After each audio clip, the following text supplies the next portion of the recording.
infuriated many whites. Dempsey was a star of the golden era of sports. He was right beside Babe Ruth. Every bit as famous, every bit as celebrated as Babe Ruth. People don't remember that now, but that was the case.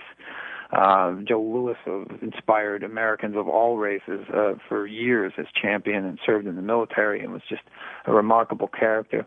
Marciano was an Italian-American, so he resonated with that whole experience. Muhammad Ali, I think more people are probably a little more familiar with all the different levels on which he communicated with people, and, you know, for good and bad. I mean, Ali had plenty of critics, too. And then, of course, Mike Tyson, who just came along in the late 80s and landed like a comet, you know, and just, again, had that effect on people of, I've got to see this fight, I've got to watch, I can't miss it. And that's that kind of electricity that Tyson had and some of his predecessors had. When you take a look at Muhammad Ali, acknowledged as probably the greatest fighter of all time, he had something beyond just that. What was it? Was it also the timing of what he did as far as the draft, too, that helped make him stand out?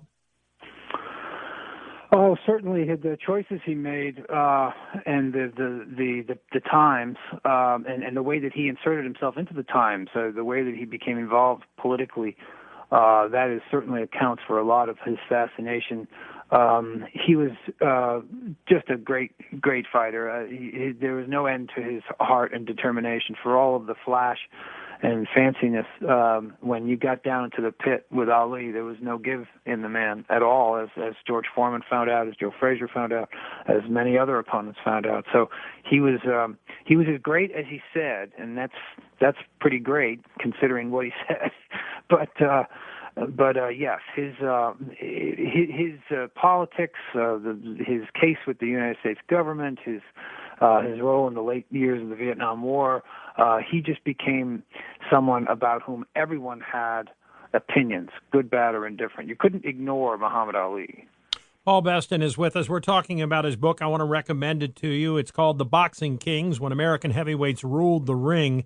You mentioned about the seven, the very special seven, but there's other groups of champions like Floyd Patterson, Sonny Liston, George Foreman, Joe Frazier, Larry Holmes, and Evander Holyfield. They have never reached the same level of recognition as the seven that you mentioned earlier. Why do you think that is?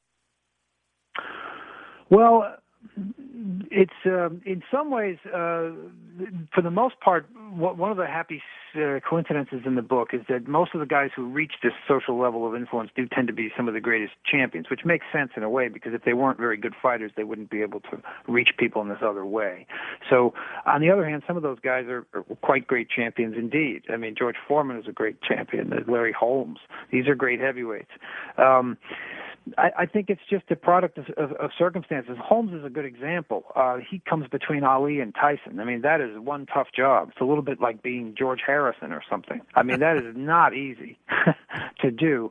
And he just wasn't the kind of figure of personality who was going to have that same kind of impact on people. Evander Holyfield, quiet, soft-spoken, wonderfully admirable and a wonderful competitor.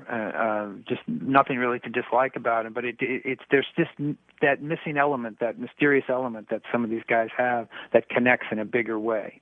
This book talks about other things, and I wasn't alive when this happened, so I want you to give me some insight to what it was like. The legendary Sullivan Kilrain fight of 1889, 75 rounds, bare knuckles in hellfire temperatures. I'm trying to picture what that was like.